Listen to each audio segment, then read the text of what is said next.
The story starts in a peaceful kingdom, ruled by a good-hearted king and queen who had always wished for a child. One fateful night, a strong snowstorm hit the land, and at that moment, a princess was born to them. They decided to name her Snow White. The kind king and queen raised Snow White to rule with kindness, telling her that one day, she would take over the kingdom. Snow White was loved by everyone in the kingdom because of her gentle and caring heart. In this kingdom, both rulers and commoners lived happily together in peace. As time passed, the kind queen became sick and sadly passed away. The king then married another woman from a faraway land, and from that moment on, misfortune fell upon the kingdom. The new queen was so stunningly beautiful that it seemed she had magical powers beyond normal human abilities. Soon, the queen tricked the king into believing that an attack was coming to his land. The king left to protect his people, but he never returned, and darkness covered the kingdom. The new queen's power grew stronger. She turned farmers into soldiers who served only her, and with their help, she stole the kingdom's wealth. The wicked queen made Snow White a servant and locked her away beyond the castle walls. But as long as the magic mirror declared her the fairest of them all, Snow White was safe from the queen's jealousy. The kingdom was no longer joyful as it once was. Instead, the people suffered in poverty due to the queen's heavy taxes. One day, while working, Snow White met a handsome bandit named Jonathan. He was stealing food from the castle pantry to feed his friends.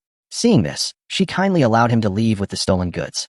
After this, Snow White boldly spoke to the queen about the people's suffering, begging her to be kinder and share some of the kingdom's wealth with them. However, the queen showed no concern for their struggles.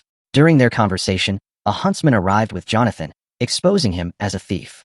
The angry queen ordered him to be thrown into the dungeon, but Snow White protested, saying the punishment was too harsh. At that moment, Jonathan realized she was the lost princess. This angered the queen even more, so she gave Jonathan an even worse punishment.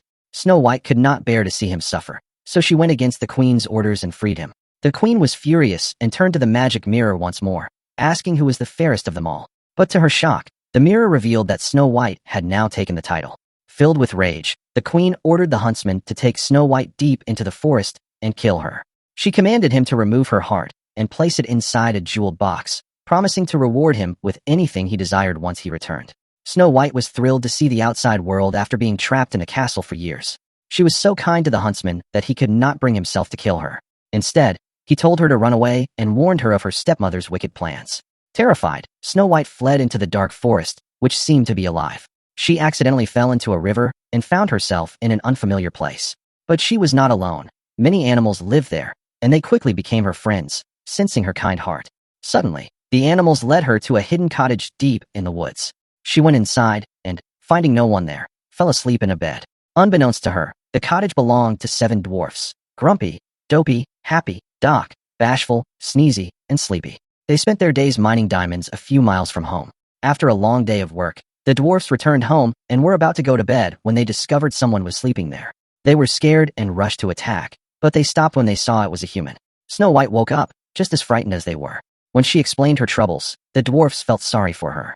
Realizing she was the princess, they insisted she stay with them until she figured out her next move. Meanwhile, the evil queen asked the mirror who was the fairest, only to find out Snow White was still alive. She checked the box, only to find an apple instead of Snow White's heart. Furious, she punished the huntsman and sent her guards to search the entire forest, ordering them not to return without Snow White. Meanwhile, in the cottage, Grumpy felt Snow White had stayed too long and suggested she leave. This led to a big argument among the dwarfs. However, they soon stopped fighting and started teasing Dopey, making him sad. Snow White saw this and went outside to comfort him. She then taught him how to whistle, and when the other dwarfs heard Dopey whistle for the first time, they were amazed. Seeing their excitement, Snow White happily taught them all how to whistle. Over time, they grew very fond of each other and lived together happily.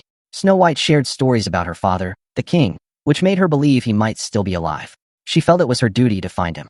Believing the bandits in the forest might have information, she asked the dwarfs for directions. They agreed to help, and Snow White set off alone in search of the bandits. Suddenly, Jonathan pulled her into hiding, warning her that the queen's guards were searching for her. Snow White pleaded with Jonathan to help her find her father, knowing he was loyal to the true king. However, Jonathan said he knew nothing about the king's whereabouts, explaining that he was just a bandit trying to feed his people. Before long, Snow White was surrounded by Jonathan's fellow bandits, but he told them to back off, assuring them she was with him. Soon, the queen's guards arrived, forcing them all into hiding. Jonathan cleverly told the princess to escape, while he and his allies fought the palace guards in a fierce battle. However, the princess did not run away. Instead, she gathered her animal friends, and just when the guards surrounded the bandits, Snow White appeared, drawing the guards' attention. The animals created a distraction for the guards, while Snow rode bravely to join the bandits, allowing them to flee successfully. One soldier saw them and fired an arrow at the princess, but Jonathan took the hit in her place. Snow White quickly took him to the dwarfs for healing, and with the help of dwarf magic, they restored Jonathan to full health. Snow White thanked Doc for his kindness, and everyone danced with joy. Truly an epic moment. At that moment, Snow White and Jonathan fell in love with each other.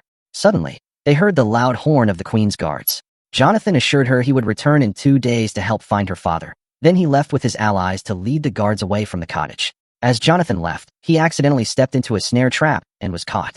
Instantly, the guards took him before the evil queen. The queen noticed he wore Snow White's necklace, so she took it from him, knowing it would guide her to the princess. The evil queen then went into her secret chamber, where she brewed a dark potion. After drinking it, she slowly transformed into a wicked old witch. Soon, she created a poisoned apple, intending to place Snow White under a sleeping curse, with true love's kiss as the only cure. The evil queen was confident that Snow White would never escape, since her true love was imprisoned. She then set off on her evil mission. In the forest, the animals and dwarfs sensed a dark presence, but the dwarfs ignored it and went to work, leaving Snow White alone at the cottage. A sinister vulture, alongside the evil queen, quickly found the dwarf's home. Disguised as an old woman, she claimed she wanted to help Snow White, showing her the necklace Jonathan had worn, as proof that he had been captured. The animals sensed danger and rushed into the forest to call the dwarfs for help, fearing for Snow White's safety. Snow White was about to leave to rescue Jonathan when the old woman offered her an apple, saying it would give her strength for the journey. The queen successfully tricked her into eating the apple, and as soon as she did, the old woman revealed her true identity. She admitted that the king was dead and that she was responsible. Then she left for the castle. The dwarfs arrived at the cottage moments later, but they were too late. Snow White had already fallen into an endless deep sleep. Back at the castle, the magic mirror confirmed to the evil queen that she was now the fairest of them all. Meanwhile, Jonathan and the huntsman worked together to break free from prison. Jonathan then rode quickly into the forest, guided by the animals to where Snow White lay. He was heartbroken to see her lifeless. Overcome with love, he kissed Snow White deeply. In an instant, she awoke from the enchanted sleep, and her revival filled everyone with happiness. Snow White realized it was time to reclaim her kingdom from the wicked queen. She encouraged the people to fight alongside her, reigniting their lost hope. It became a battle between Snow White and the citizens against the queen's loyal guards. The evil queen tried to trick Snow White into killing her, but Snow White was too wise to be deceived again. The queen then commanded one of the guards to finish Snow White, but before he could act, she reminded them of the peaceful kingdom before the queen's reign. One by one, the guards laid down their weapons, refusing to fight for the evil queen any longer. In frustration, the queen turned to the magic mirror and asked who was the fairest of them all. When it answered Snow White, she angrily shattered it. The destruction of the mirror caused a vortex to appear, pulling the queen into it, as all her dark powers came from the mirror. With the queen gone, the entire kingdom celebrated Snow White's rise as the new queen. Not long after, she married Jonathan, and they lived happily ever after. Thank you for watching. Please like, subscribe, and comment. Thank you.